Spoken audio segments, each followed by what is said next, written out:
അങ്ങനെ കഥ ഇന്ന് വരെ കണ്ടു. ഇതേപോലൊരു ഊമ്പിയ പടം എൻ്റെ ലൈഫിൽ ഞാൻ കണ്ടിട്ടില്ല. കഷ്ടപ്പെട്ട് വീട്ടിൽ നിന്ന് 1 മണിക്കൂർ ബുള്ളറ്റ് ഓടിച്ച് വന്ന് പടം കാണാൻ വന്നതാണ്. Written and directed by Vishnu Mohan.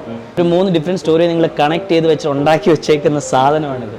Biju Menon ഈ സ്ക്രിപ്റ്റിന് എങ്ങനെ യെസ് പറയുന്ന പോലെ എനിക്ക് മനസ്സിലാവുന്നത്. എനിക്ക് തോന്നുന്നത് ഇവരാരും സ്ക്രിപ്റ്റ് വായിച്ചിട്ടില്ല. ഈ പടം കണ്ടതിന് ശേഷം ഒരു കാര്യം എനിക്ക് മനസ്സിലായി.